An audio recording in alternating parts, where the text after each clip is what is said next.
I paid off my husband's family debt without telling anyone. Months later, they mocked me at a reunion, calling me just a wallet. My husband laughed along. I pulled out a folder from my bag and handed it to him without a word, because I never thought I'd be the kind of person to quietly bankroll someone else's life. But it happened. And it wasn't for some stranger. It was for people who smiled in my face and talked behind my back like I was just a checkbook. Let me back up. I met Aaron when I was 31 and single in Dallas. I had just gotten promoted at the tech firm I'd been grinding away at for almost 8 years. Sales director, good salary, good benefits, long hours. I'd worked for everything I had. No trust fund, no handouts. Just grit and a college scholarship. My whole life I'd told myself, never be financially dependent on anyone. My mom raised me alone, and I saw what financial desperation looked like up close. Aaron felt like a breath of fresh air. He was kind, funny in a low-key way, and honest about where he came from. His family lived out in East Texas, working class, close-knit, religious. He did carpentry and some contracting. I made more money than him, but he never acted weird about it. Or so I thought. The first red flag was subtle. We'd been married about a year when his sister Danielle asked if we could help her with a mortgage payment. She just had a baby and said she was behind because of daycare costs. Aaron looked at me like it was no big deal, so I agreed. We sent her $1,200. No big thank you, no mention of paying it back. I figured she was stressed. Whatever. Then it was his mom. Her car broke down and she needed a few hundred to fix it. That turned into $2,000 when it turned out the transmission was shot. Again, I paid. Aaron always said, they'll pay you back. But they never did. I started tracking it quietly. By our second anniversary, I'd paid out over $8,000 to his family. Then one night, Aaron came home looking like someone had died. He told me his parents were losing their house. I didn't even know they'd taken out a second mortgage years ago. He said it was during the recession, trying to keep things afloat. But now they were in default. The bank had started foreclosure. He was ashamed, I could see it. He didn't ask me to pay it, but he didn't offer a solution either. So I did the math, pulled from savings, and called the mortgage company directly. I had to do some legwork to even get them to talk to me. It wasn't easy, but I paid off every penny. $62,347. I still remember the number because my stomach twisted when I hit transfer. I didn't tell anyone. Not even Aaron. I figured, let them think they caught a break. Let them feel safe again. I printed out all the documents, confirmation emails, wire transfer receipts, the release of lien, everything, and put them in a folder, just in case. I carried that folder in my bag for months. I don't know why. Maybe I was waiting for someone to ask for proof, or maybe part of me hoped they'd acknowledge it on their own. They didn't. And then came the family reunion. It was a hot Saturday out by Lake Palestine, his uncle's place. Everyone was there, his mom, dad, sisters, cousins, nieces, and nephews. We brought potato salad and beer. I tried to be present, to smile. I was in the kitchen helping his mom arrange snacks when I heard it. Danielle, laughing loud, said, "At least Aaron married a wallet."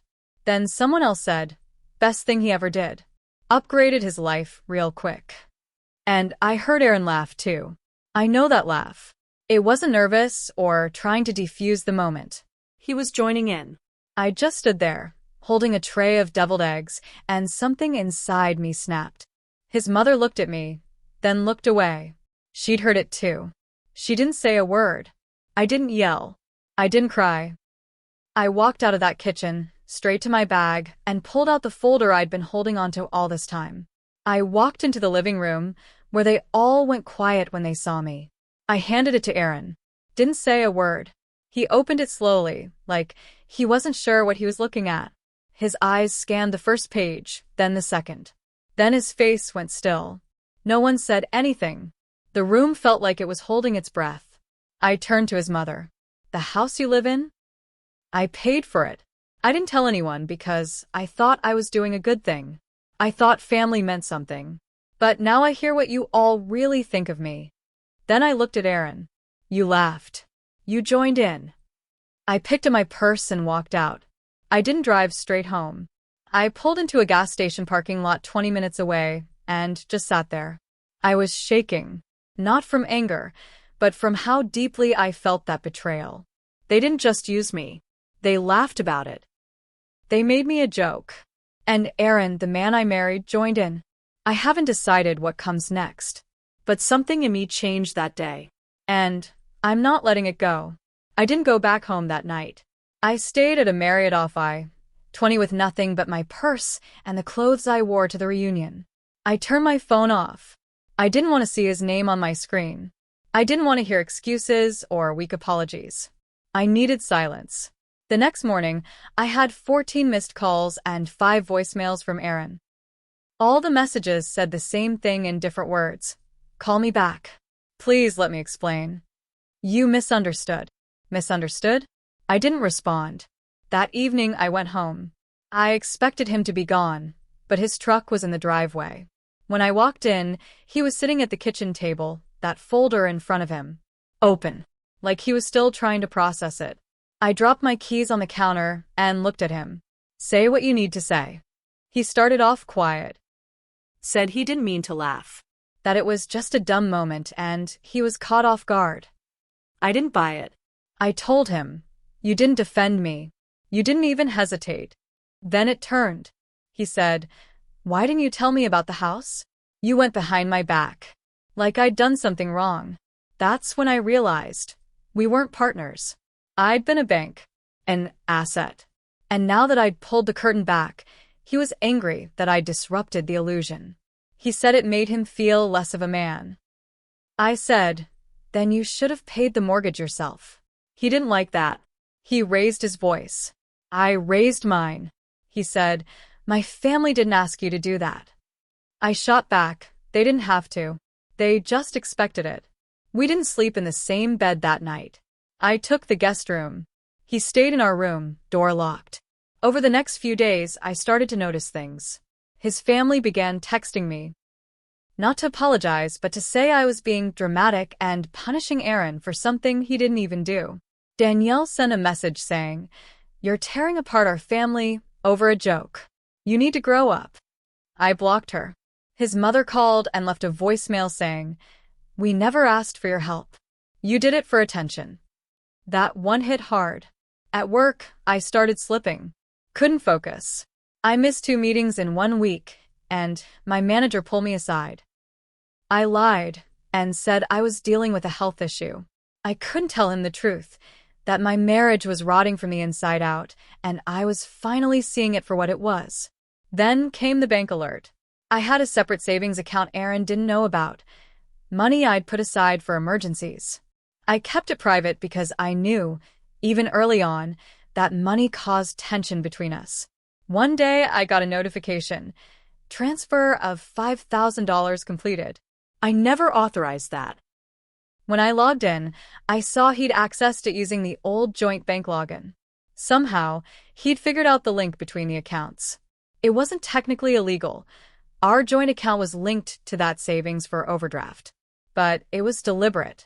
Sneaky. I confronted him. He didn't deny it. He just said, I needed to help Mom with her dental work. I stared at him, completely stunned. You stole from me, I said. It's not stealing. We're married. That's when I knew it was over. But I didn't tell him. Not yet. I needed to think. To plan. Because leaving someone like Aaron, who saw me as a resource, not a person, meant I had to be smart. And I still had one card left to play. I started documenting everything. The texts, the money transfers, the voicemails. I saved it all. I even took screenshots of Aaron's login attempts into my accounts, including the IP addresses. I wasn't sure where this was going yet, but I knew one thing. I couldn't afford to be caught off guard again. A week after I discovered the $5,000 transfer, I went to our joint bank branch in person. I asked the manager to help me pull activity logs for the past 90 days.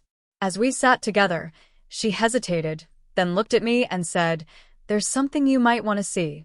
Turns out, Aaron had made 5 separate withdrawals from our joint account over the past 2 months, totaling almost $12,000.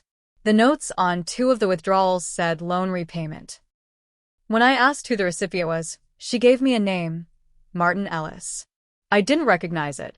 That night, when Aaron got home, I asked him directly, "Who is Martin Ellis?" He blinked, paused, said, "He's a friend of mine. Helped me out years ago, I owed him." It was too clean, too quick. Something about it didn't sit right. So I did what I always do. I researched. Martin Ellis wasn't just some old friend.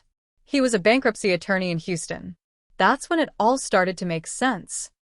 Why Aaron had suddenly been so comfortable taking money behind my back. Why his family was acting like I owed them something. Why Aaron never pushed back when they crossed the line. I called Martin's office pretending to be a potential client. I asked if they worked with someone named Aaron. The assistant hesitated, then said, "I'm sorry, I can't confirm that without consent." That was enough. I confronted Aaron again. I didn't even raise my voice. I just said, "Why is a bankruptcy lawyer getting money from our account? You planning something?" He looked like a cornered animal. "You've been spying on me?"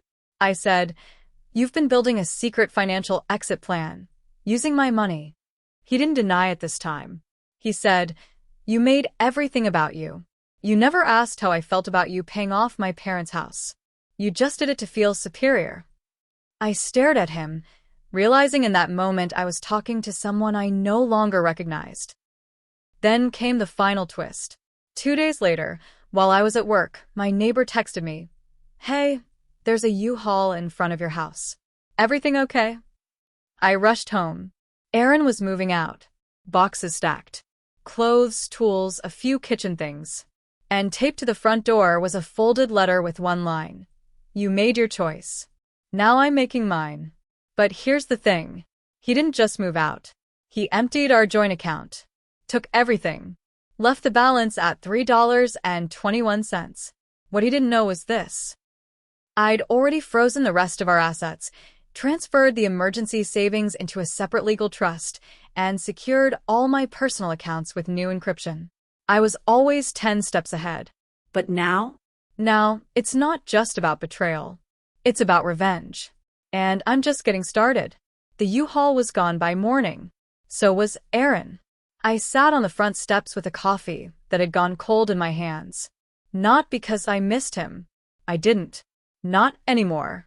I was stunned at how quickly that part died.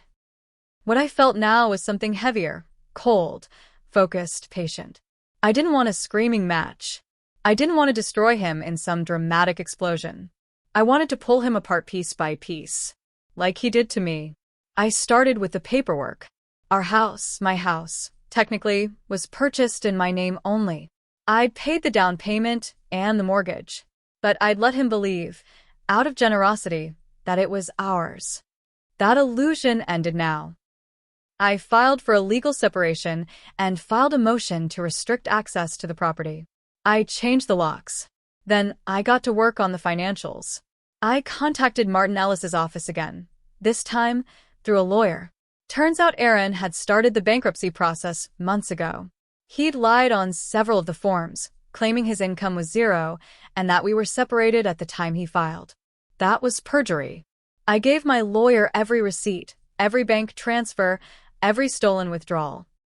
I filed formal reports with the bank and provided them with proof that Aaron had accessed funds not intended for him. I didn't expect criminal charges to stick, but I wanted the paper trail clean and clear. And that wasn't all. Aaron had a side business. Small-time woodworking, custom furniture, cabinets, that kind of thing. He ran it under the table for years. Took cash to avoid taxes, registered nothing officially. But I knew the names of at least 5 clients who had paid him through digital apps. Venmo, Cash App, Zelle. I collected it all. Documented each payment. Then I sent a packet to the IRS. No threats. No warnings. Just a quiet, detailed delivery. Let the government do what it does best. Meanwhile, I went through every message his family had sent me. Every cruel joke, every passive-aggressive comment.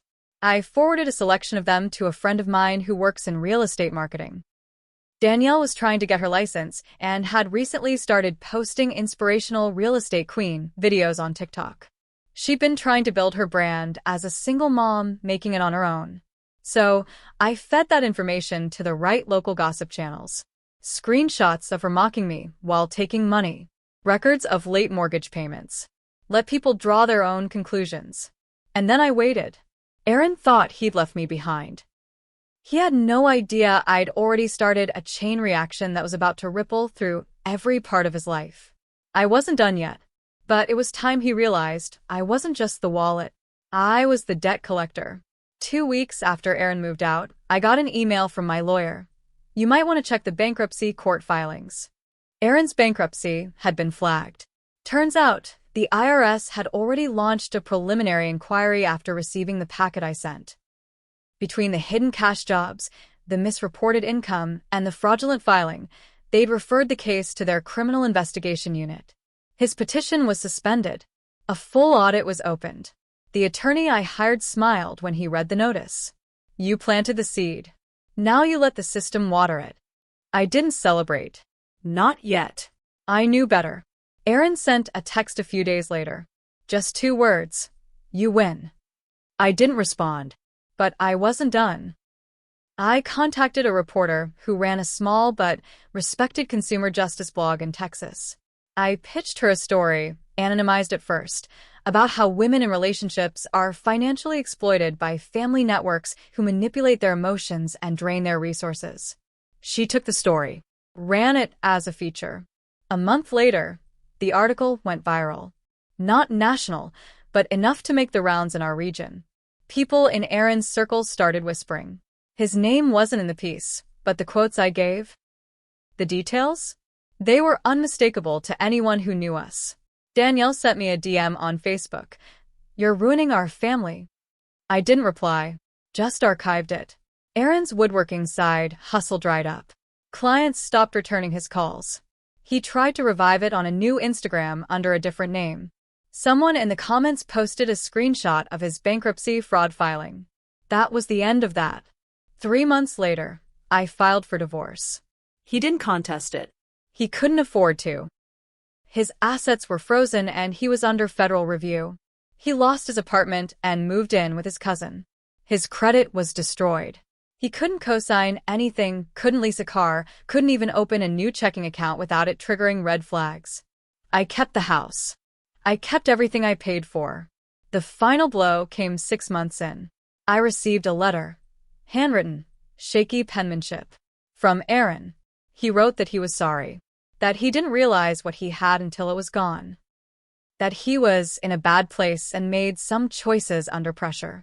He ended it with, I hope you can forgive me. I read it once. Then again. Then I shredded it. This wasn't about forgiveness. It was about truth. The truth was I gave more than I should have. I trusted where I shouldn't. I stayed silent too long. But when it mattered most, I didn't crumble. I didn't just walk away. I made sure they never forgot the cost of making me the punchline. And now, I sleep just fine.